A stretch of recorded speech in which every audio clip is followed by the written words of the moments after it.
News with Gina. The News with Gina Grad. Well, just to pick up on a few Oscar things did seem to run pretty smoothly without an actual host, though Maya Rudolph, Tina Fey, and Amy Poehler did open the show, and here's a quick clip from that beginning. I didn't find them especially hysterical this year, I got to say. They're very likable. Likable is definitely the way to go. But I've seen them be funnier, or maybe this was just me. This was a funny clip. Here we go. Good evening and welcome to the 1 millionth Academy Awards. We are not your hosts, but we're going to stand here a little too long so that the people who get USA Today tomorrow will think that we hosted. That's great. That's great. So just a quick update for everybody in case you're confused. There is no host tonight. There won't be a popular movie category, and Mexico is not paying for the wall.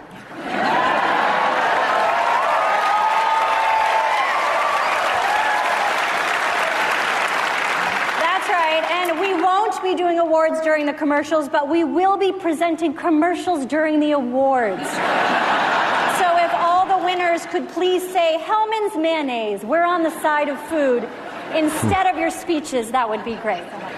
So it was a fun opening. I think people did probably think, like, oh, we could use a little bit more of that throughout the show. But I could have used that. It was dry. Brian, did you see Can You Ever Forgive Me? I did. I liked it quite a bit. I did, too. I felt...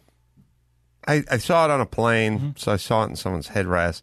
I thought it was like a... Not your own? Else's headrest. Yeah, that was a nice little ditty. Yeah. But I didn't have it like... it was, again, it didn't feel... I don't know. I miss like The Godfather or something. Oh, yeah, you know? okay, Like, well, it wasn't... like best screenplay right. or guess whatever. It wasn't like, an epic. It's a nice little film. You're right. No. It's a good little movie. It's a cool story. It's well acted. It's well told. It wasn't nominated for Best Picture. I didn't feel like it was especially snubbed. I was like, yeah, that was a good movie and it deserved to get a few award nominations. Screenplay or something like that. I thought that was deserved. Screenplay, actress, and supporting actor. I liked it quite a bit. I didn't think it was the best movie of the year, I liked I enjoyed it.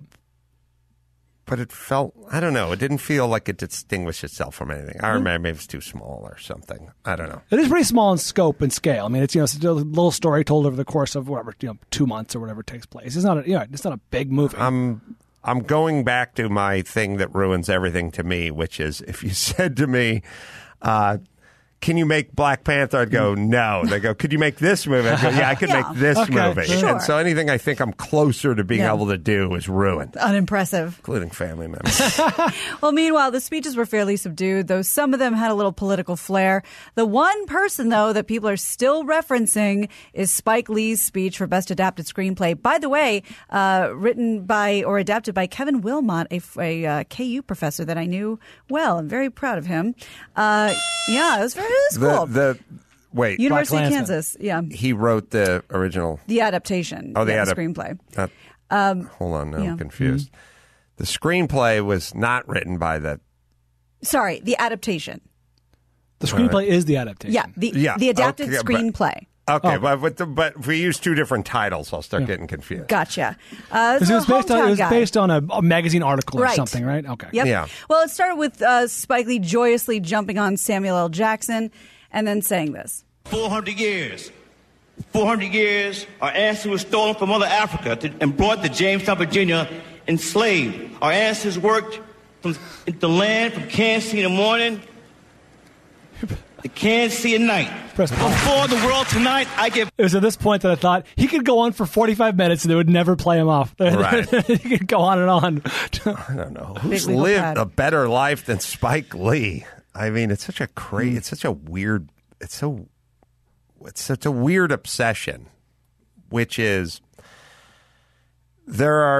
history is just littered with horrible atrocities done to people throughout time. Since human beings are put on this earth, if you want to talk... happening to this day. Happening to this day, and if you want to talk to Garagos about the Armenian genocide, he'll do his thoughts. 40 minutes on the Armenian can't get him to shut up about it. Genocide. I mean, it's just...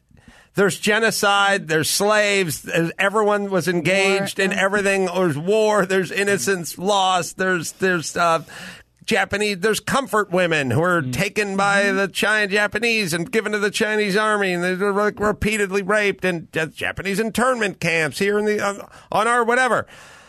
I understand all of that, and it's the norm. By the way, like in terms of slavery, most of the world was involved with slavery at a certain point. We fought a war, and it stopped. And that's good, and we should don't seem sure. sort of get on with our lives here.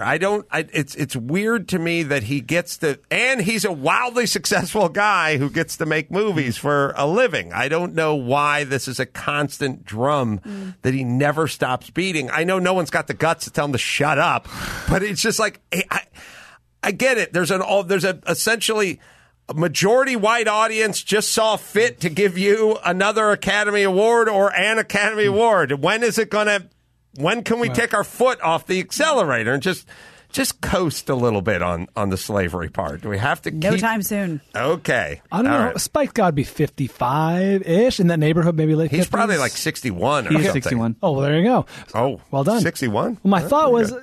I hadn't heard from Spike in a while. And I was like, oh, maybe time's chilled him out. Maybe, age and time.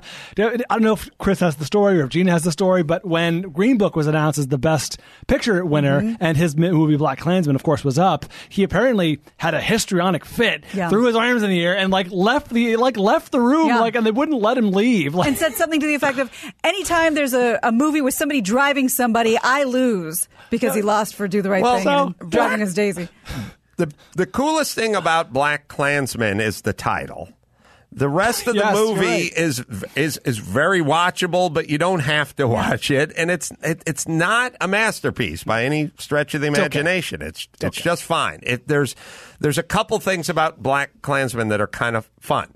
The title is good, and the era. It's like, hey, it's Boulder, Colorado, 1977 or whatever it was, and then people are dressing and the music and all that. It's a great story. It's a great premise. Yeah, it was, I think, poorly executed because it was a really interesting premise. Right. He shouldn't be devastated that this didn't win the. Well, he can be, but he is exposing himself by saying, I should have won. Do you think he was upset that he lost, period, or that he lost to Green Book?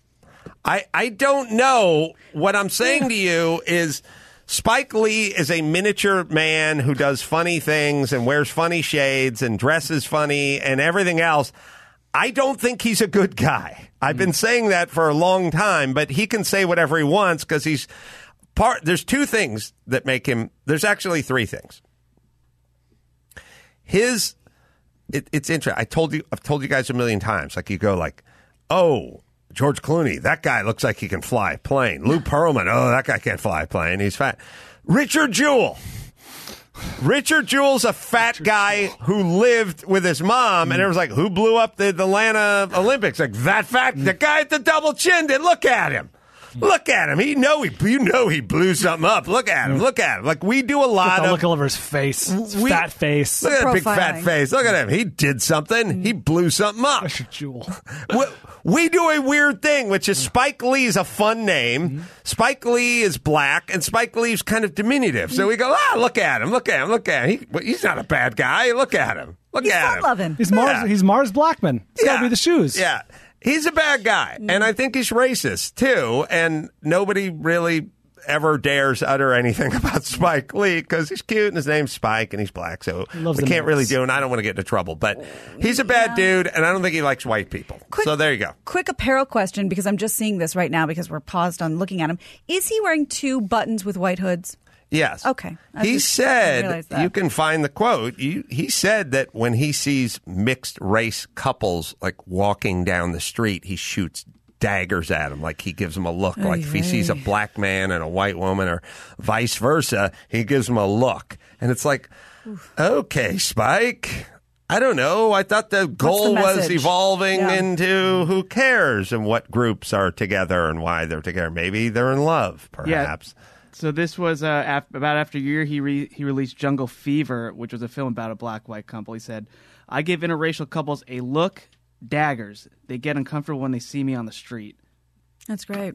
All right, maybe he's a racist. I don't know. Is it possible for black people to be racist? Well, when you say stuff like that. Yes. All right. Anyway. So here's another clip from the speech. Praise our ancestors who built this country and what is today, along with the genocide of its native people. The 2020 presidential election is around the corner. Let's all mobilize. Let's all be on the right side of history. Make the moral choice between love versus hate. Let's do the right thing. You know I had to get that in there. That's how you do. Just running Standing in ovation. place. Also, it's funny. It's funny when Samuel L. Jackson. I would say, like, when you're doing the thing, like, don't go, whoa, yeah, like, don't start celebrating Don't tip your because it hand. kind of means, what about the guys who lost? Yeah. Like, I don't think he made Almost up like you're rooting his against name, them, but you shouldn't. If you're calling the Super Bowl for Fox, don't start screaming when the Patriots. We won. Yes, I'm a We rich did it. man. Like you're supposed to, you.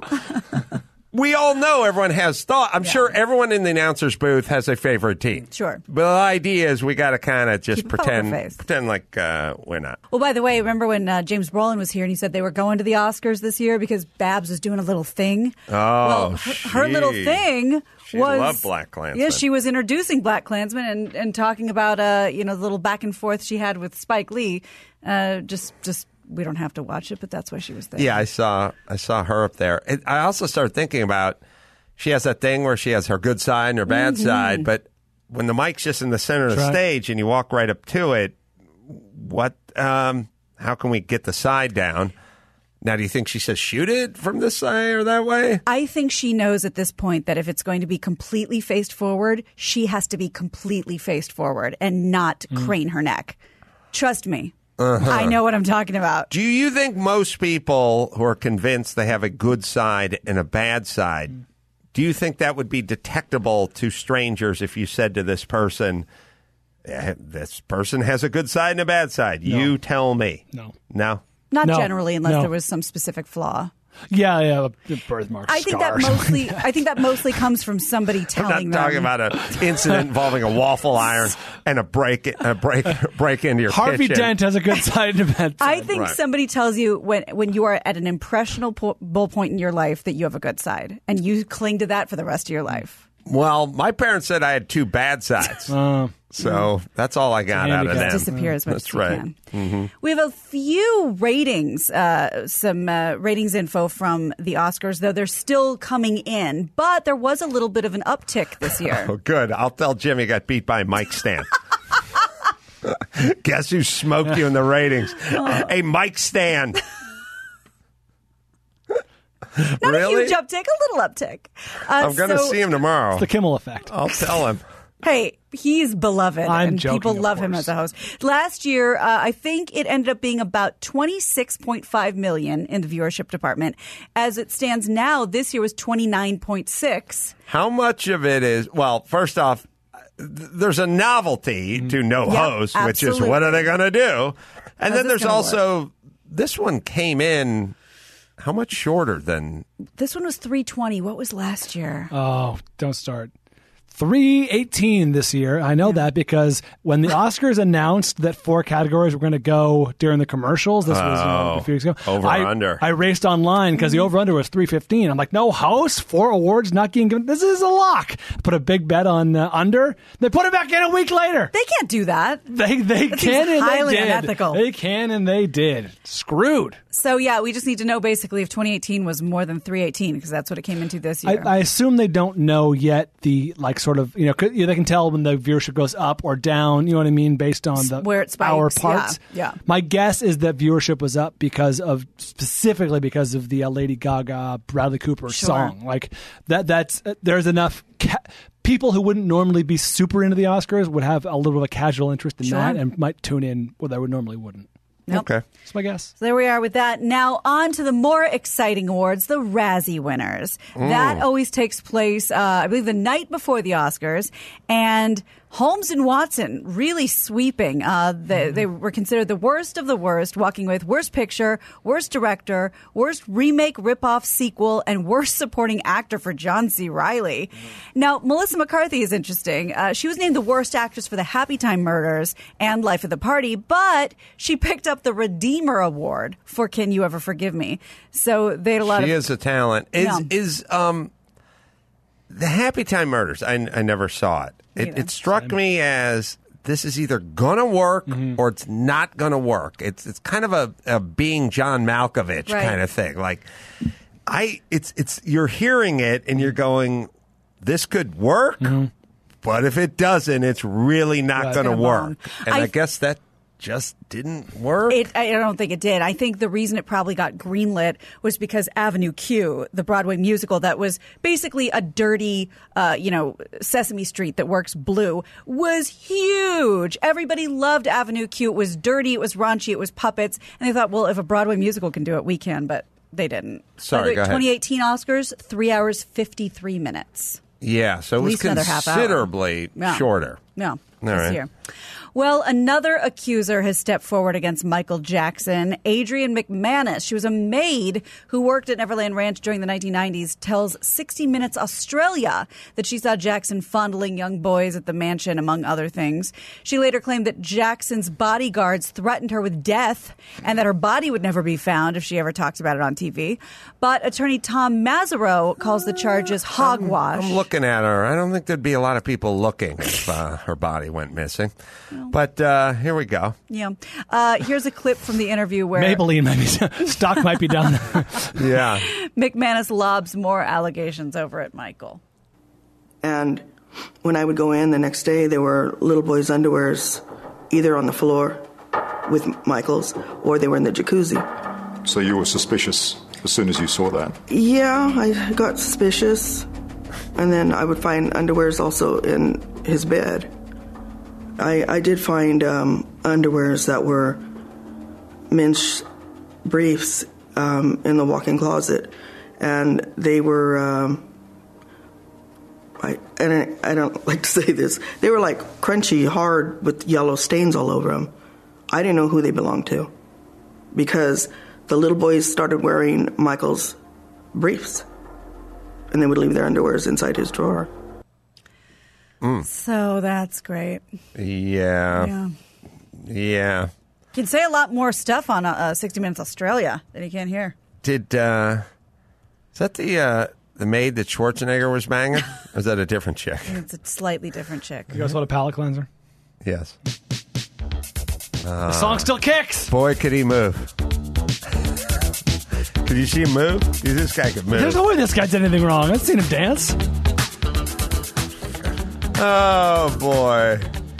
Yeah. And so now there's this debate of whether or not HBO is going to air this series because the Jackson estate is pissed, but they're like, screw you, it's happening. So we'll see if it What is the series? Airs. It's what they showed at Sundance. It's not a series, it's 2 parts because I think it's like 4 hours long. With Wade Robeson and I can't remember the other guy's name, but basically 2 new accusers that say this happened to us when we were much younger. It's pretty explosive from what I hear. We're living in this insane time, which is, I don't think there's such a thing as just like wanting to cuddle young guys or feeling safe around them or whatever. If you're regular, you got no time. Like, it strikes me.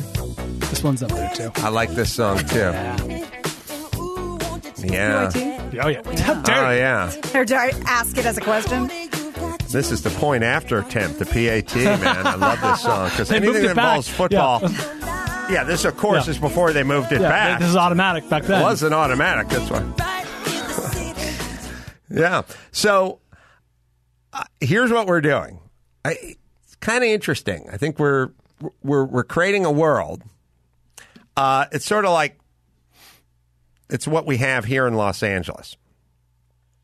Half the people will be burdened with tons of taxes and tons of regulation, and then the other half will just sleep on the street in Santa Monica and sell hot dogs out front of the Staples Center and never report the cash and never have to deal with the health inspection. Now, so we're getting simultaneously harder on people like want to open a business and want to open a restaurant with more regulation, more taxes, more this, more red tape, more whatever. But then there's a whole nother group. They just go down to Costco, buy some hot dogs, wrap them in bacon, and go right onto the Staples Center property and sell it. And then just take the cash and never report it. So we're having this weird thing, which is like we're doing the same thing with parents. We're doing half the parents are like, you don't want to raise your kid? Don't raise your kid. Move to Florida. We'll feed them. Don't worry about that. The other half is you must give up your entire weekend, bring your folding chair, and pay for you to watch this kid play volleyball, for the privilege of watching these 12-year-olds play volleyball for 17 hours. We used to live in the middle. Yeah. You know what I'm saying? We didn't have so many, I've never met my biological son, but we didn't have a whole lot of, I'm camping, watching my kids play sports. It was a little travel team. a little more in the middle. Oh, it just struck me. Natalia made the team? Because Lester, the coach, didn't like her. Oh, He had it out for her. Yeah. He must have warmed up to her. Yeah.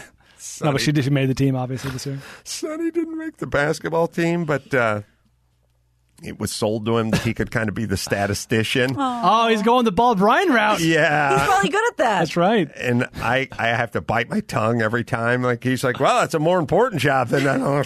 How would anyone know if the game took place without me? Listen, I need to talk to the boy, tell him why he's so important. You can't bang the... We're looking at Brian. Look. Hey, I thought Brady, you left your belly doing that over there. No one's going to go home without it. Look. Anyone can bang the prom queen, but someone needs to cut that guy's nuts. Okay? Dab his brow. That's where you come in, Sonny. Yeah, I had a better view, actually, if you think about it. Oh, it's a much more important job. He was looking her right in the eye. Yeah, anyone can bang that prom queen, but who's going to cut those nuts and dab the brow? Who's going to, when he says hit me, who's going to tilt the Gatorade in his mouth when his hands are planted on her hips, doggy style? Huh? That's you, buddy. Yeah. That's you. Congrats. High five while you're holding a scorebook. Yeah. It's a proud position. He's happy. He thinks he's happy. That's all that matters. That's right. All right, one more. All right. Well, speaking of movies, this is pretty interesting. The long-rumored movie about Beatles manager Brian Epstein may finally be a go. And according to Beatles... Well, we got to make the Motley Crue. Get one line. now, and the Quiet Riot one, and all the Poison. greats. All Poison, all the great bands. This one I'm actually into. Well, this is... I am, too. And there'll be an extra little added benefit because British actor Dominic Cooper will play the master promoter who took a little scruffy Liverpool band and turned them around. And there is rumor that Tom Hanks will also be in it. There's one more name. Reprising his role from That Thing You Do? Exactly. So he's a lifelong rock and roll fan, and he wants to be involved. So it's going to be a Tom Hanks vehicle. That Thing You Do is a very enjoyable movie. Love that movie. Directed by Tom Hanks. And with a hit we already talked about. The idea that it's tough to make a pop hit, but it's also tough to make a movie where the band is going up the charts on a song that no one likes in the theater, and that was both. Catchy as Got hell. the goods. All right, let's bring it home. You got it. I'm Gina Grad, and that's the news. All woke, no joke. That was the news with Gina Grad.